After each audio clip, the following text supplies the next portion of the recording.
Hello again, week 16, believe it or not. We are moving right through this year. I hope you guys enjoyed last week. I know it was a big week. We really spent the vast majority of it looking at the first 1,500 years of Christianity.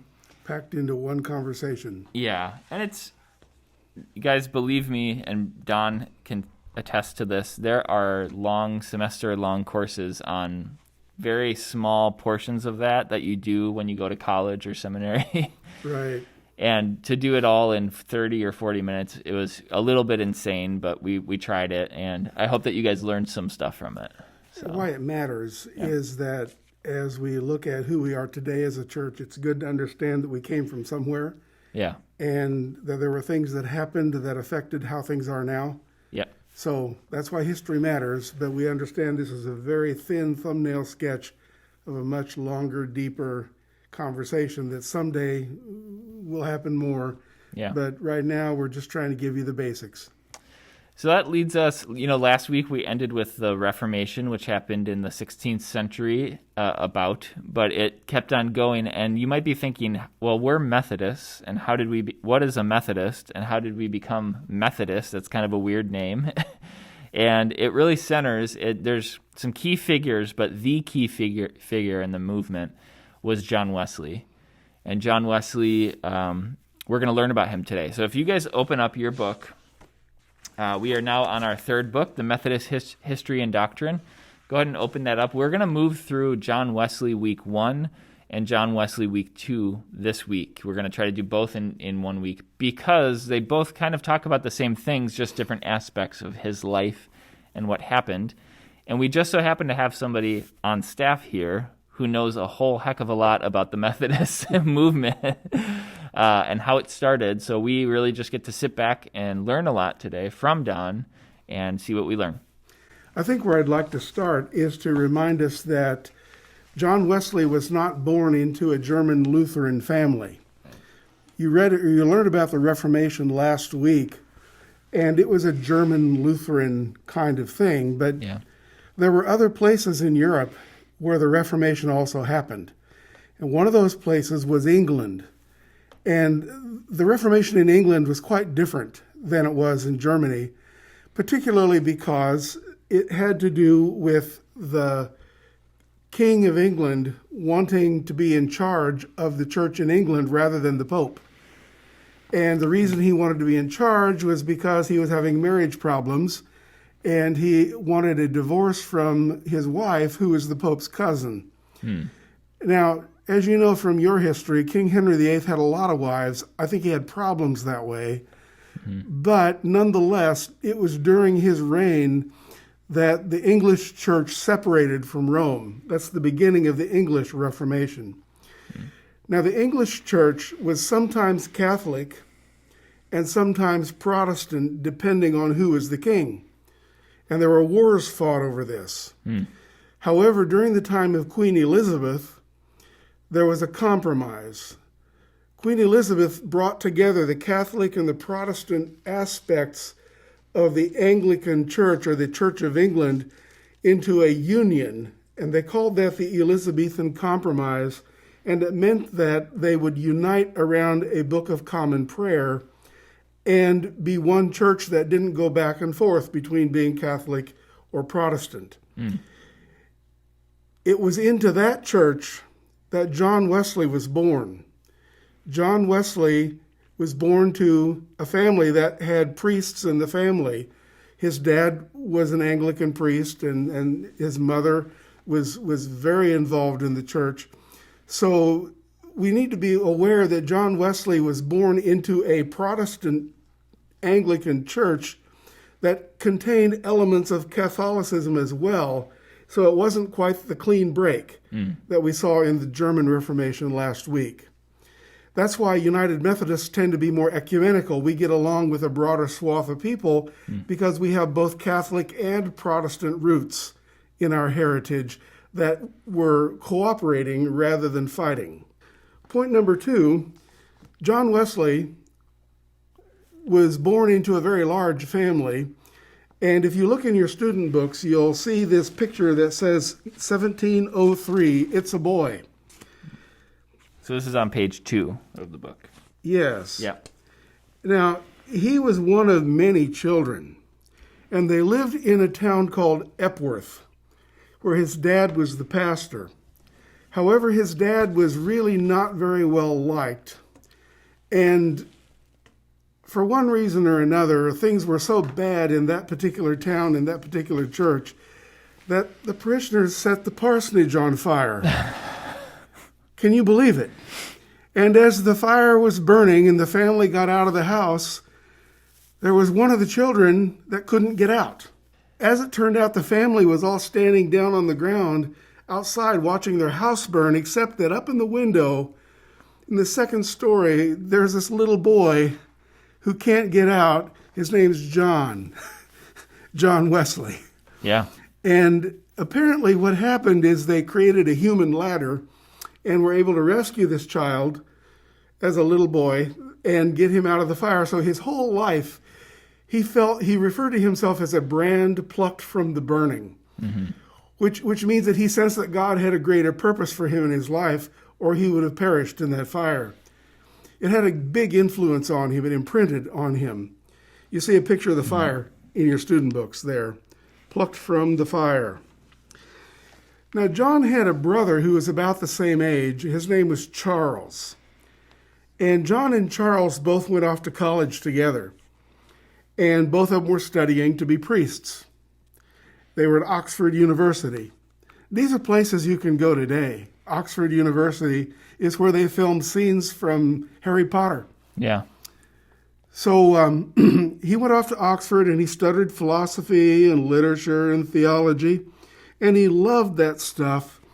But ultimately, he was focused on how could he best devote his entire life to God. Consequently, while he was in school, he and his brother formed a thing called the Holy Club. Would you join a club called the Holy Club?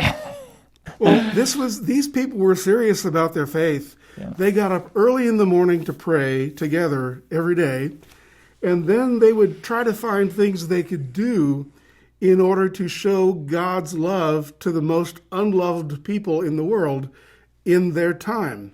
So the Holy Club would think up things to do like get jobs in order to make extra money to buy people out of debtor's prison, or look for other ways to help people in their community.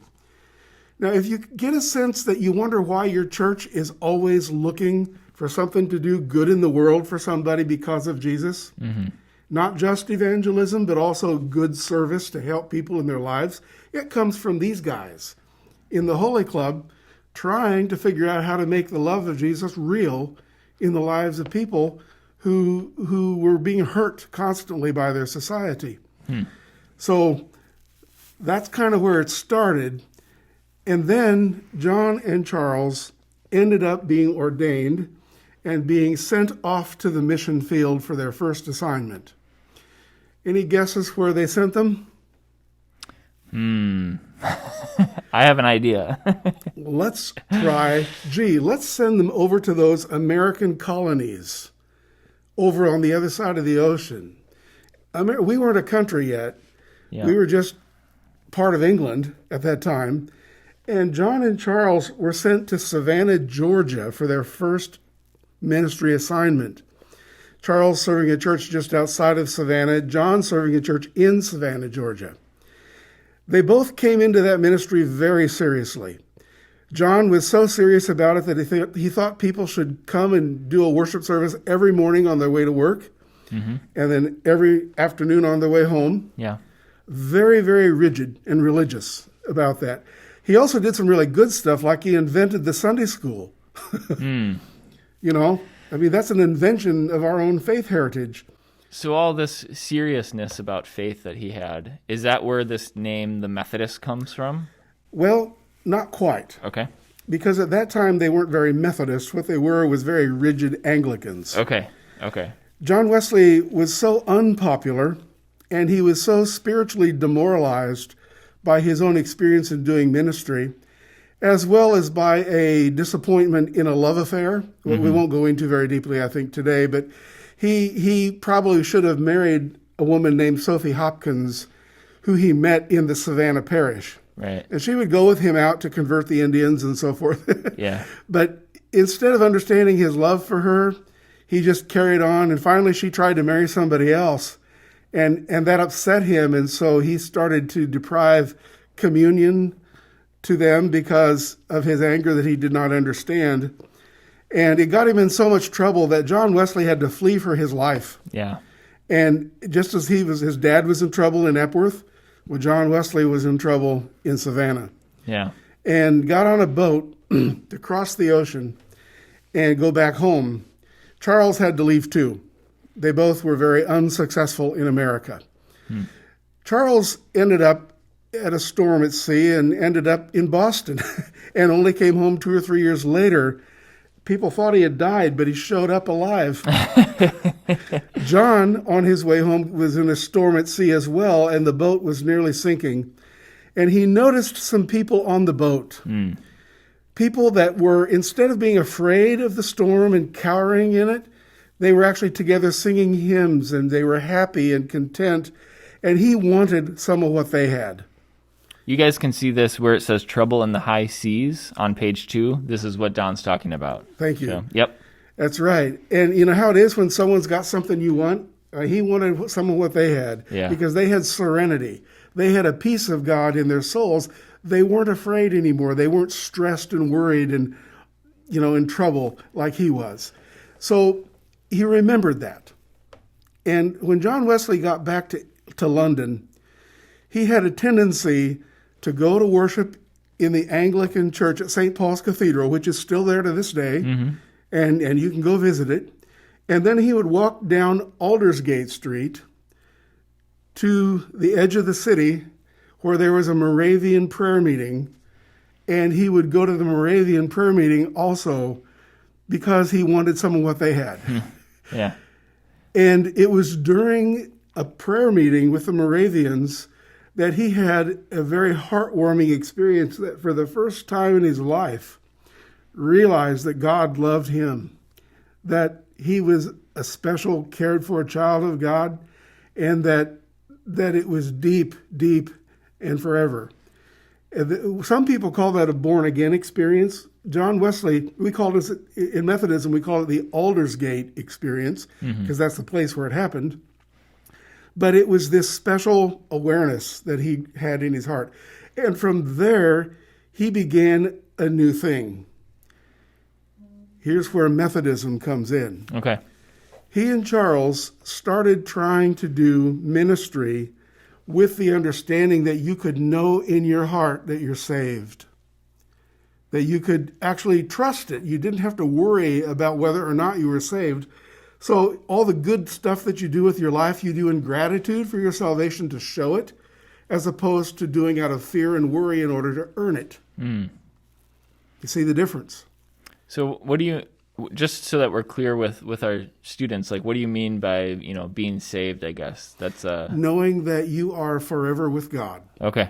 Yep. Loved by God, that God is with you in your life, walking with you in your life, and that even if you die, you are with God forever. Gotcha. It's both for this world and it's for the next one. Cool. And so they began teaching that you could know that, simply know it by trusting and believing it. It was called the doctrine of assurance. And that doctrine of assurance did not mix well with the theology of the Anglican Church in the day. It does today, but back in the day it didn't. And so he was excommunicated just like Luther was. Wow. And so what he would do is he used to go around preaching in different pastors' churches, but they got shut to him, and he was no longer able to preach in the churches. So what did he and Charles do? They started reaching out to the people the church didn't want. All the poor people in and around the city and sometimes out in the countryside who the church was not very interested in because, frankly, they didn't have money and they weren't social status, people. And they were also people that pretty much didn't want the church because of sometimes the way church in history has been less than loving. Remember what I said about assurance, always keeping you afraid instead of helping you understand your salvation as a gift. So they began this ministry with the poor, which also meant they had to help them with their medical needs. They had to help them with their food needs, shelter. That style of ministry where you're taking care of the whole person and not just their spirit became the style of the early ministry of John and Charles on the fringes of London. And as they developed that, they developed the preaching style outdoors, field preaching, where people would gather and listen, as the pastor would say, stand under a tree and preach. That field preaching evolved into massive groups of people who would gather to listen to John and Charles and the other preachers that were working with them in developing this new way of being a church. Interestingly enough, they never did it on Sunday, because Sundays were for going to Mass in the Church of England, and they weren't trying to start a new church. They were trying to renew the church they were a part of. So they began to develop in people the idea that they needed to grow in their faith and mature in their faith, just like John did when he came to understand, with his heart strangely warmed, how much God loved him and what God wanted from him. He thought all people should have that. And so they developed class meetings or small group meetings where people would get together and share their faith story. They'd talk about what they have done this past week and what they should have done, what they did wrong, what they'll do better. They prayed for one another. They'd sing a hymn with each other. They'd read a text with each other. And that became a pattern. Over and over, they would just keep doing it with each other every week, and it got called the method. And people made fun of them and called them Methodists because of it. So that's how the name got stuck with us. It was actually not a nice word. They were making fun of us. But it's stuck, and it's really a pretty good word, because what Methodist means is that we have a way of developing deeper faith in everyone by going through routines and processes with it.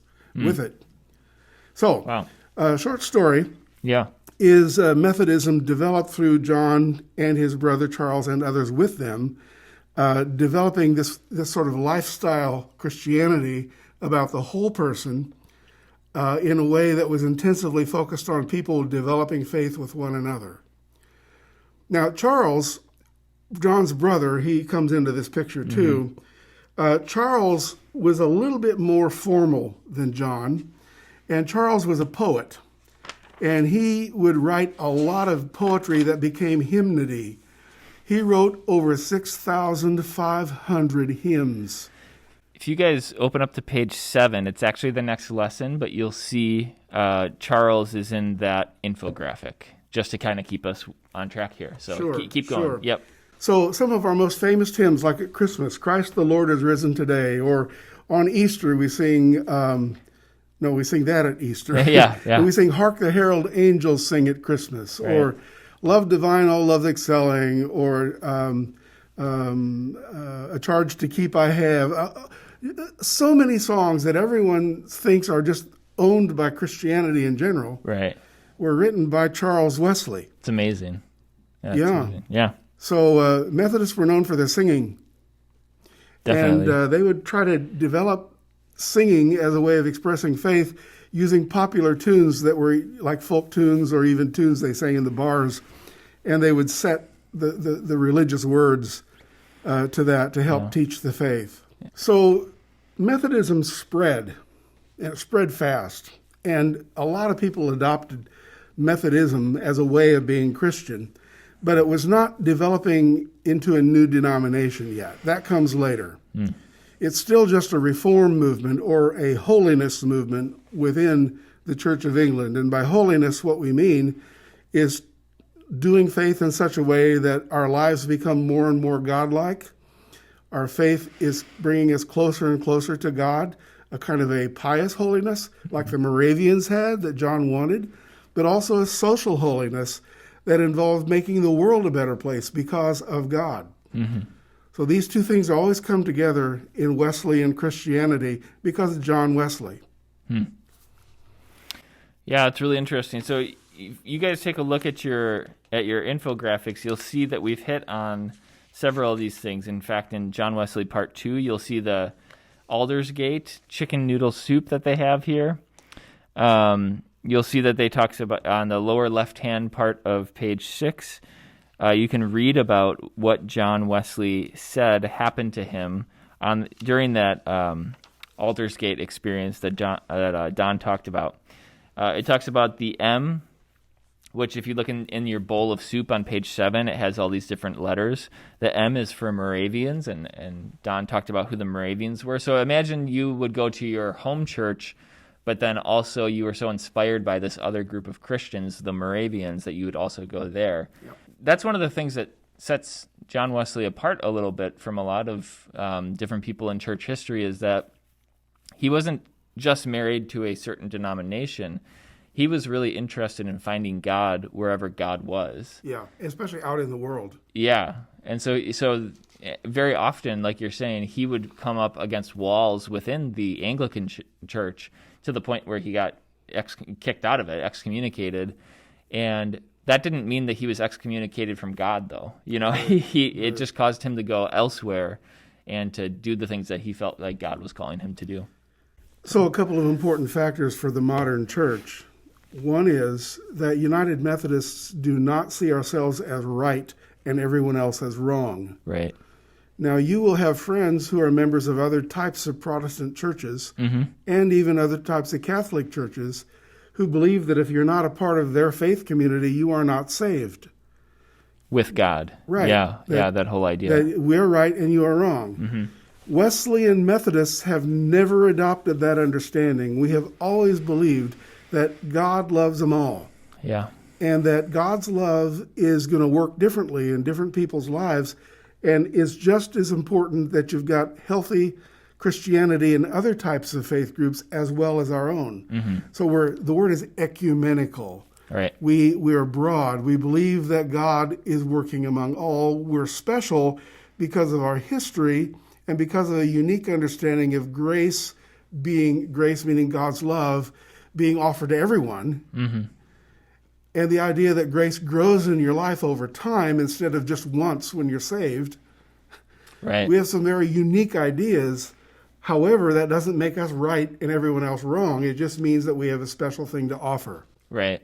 We're going to have a whole week where we just talk about grace. And it's going to be great because you guys might hear that word grace, like if you have grace with someone and you have an idea of what that means.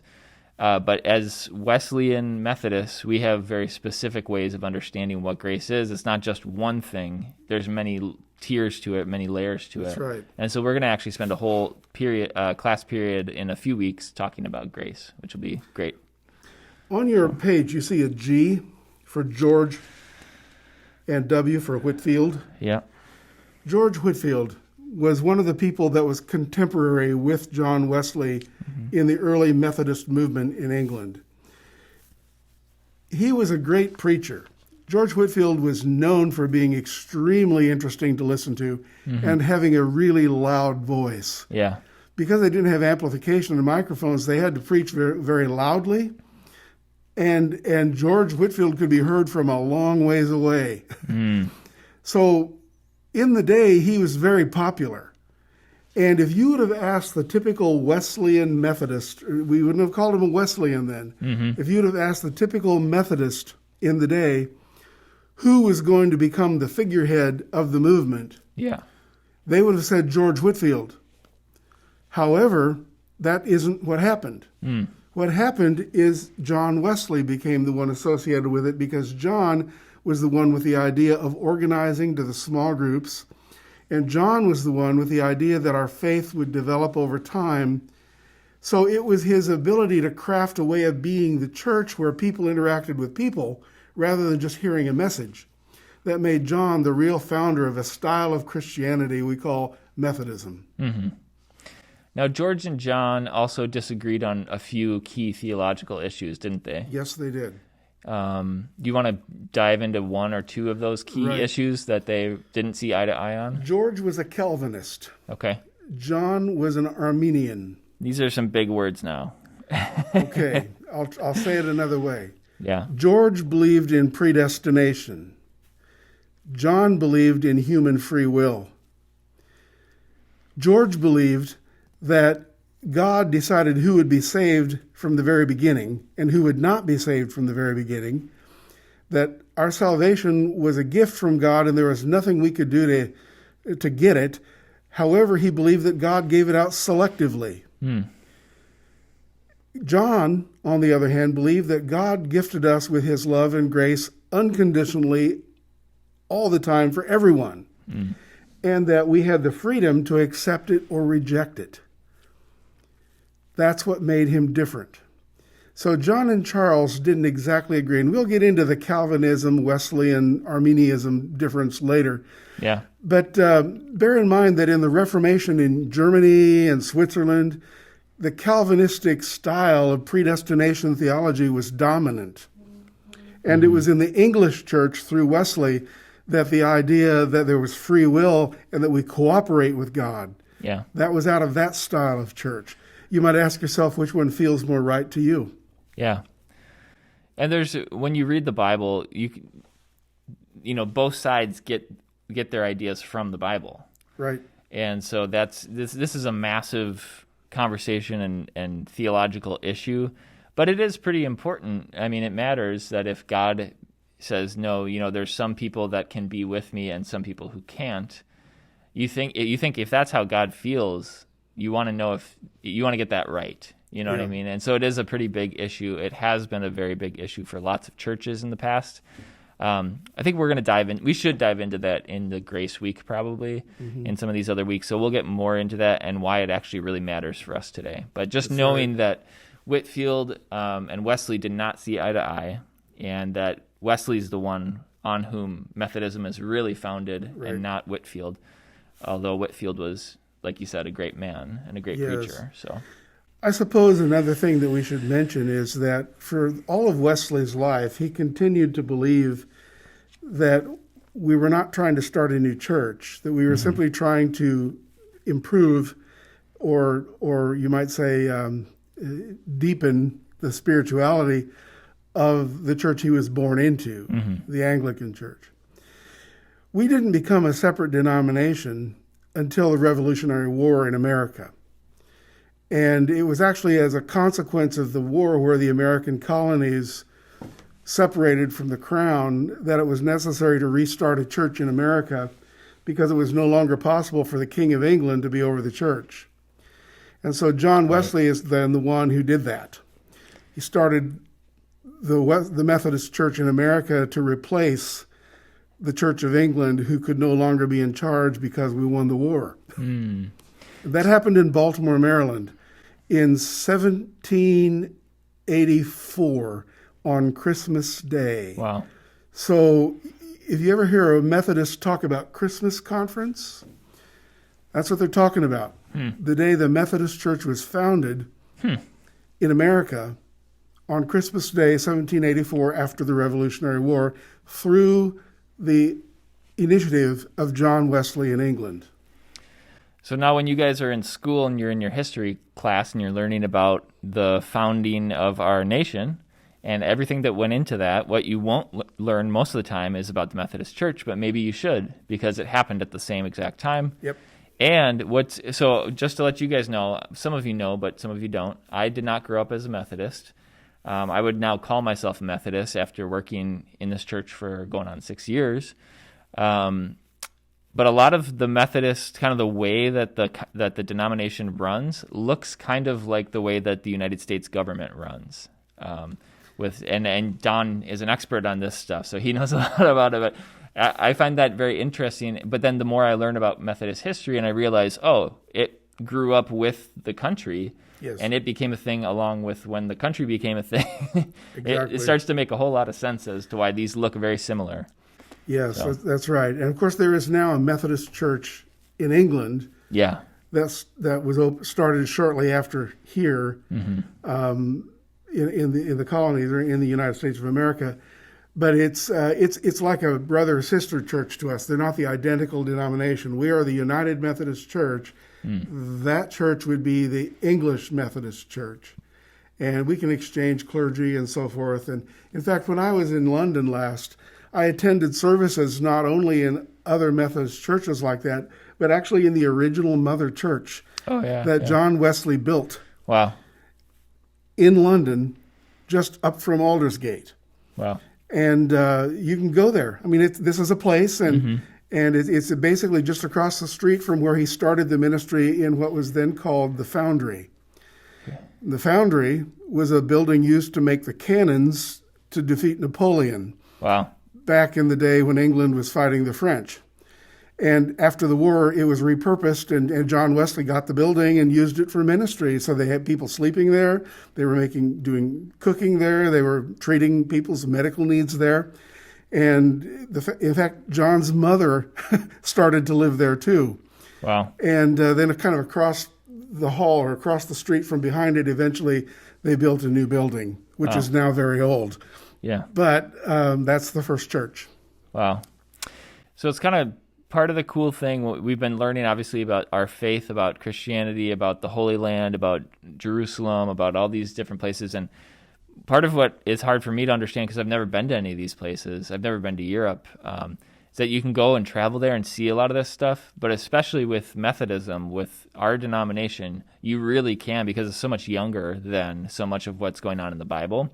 So it'd be a really cool trip if you're ever in London to go and find these places, and you could just do a walking tour of the Methodist Church. Yeah, you can go to church on Sunday morning in Wesley Chapel, the original one. Yeah, very cool. It's quite an amazing congregation. Yeah. It's a very mixed congregation because a lot of the immigrants from Africa are members of that church. Oh, yeah. So when you're there, it's hugely multiracial. Yeah. One thing that might be interesting for us just to think about, because we've gone over a lot of these big events that happened in Wesley's life.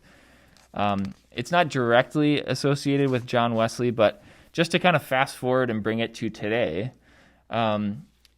we don't have just one Methodist church, do we? No. We have, the Methodist Church has splintered and split up and formed different denominations now over the past 250 years.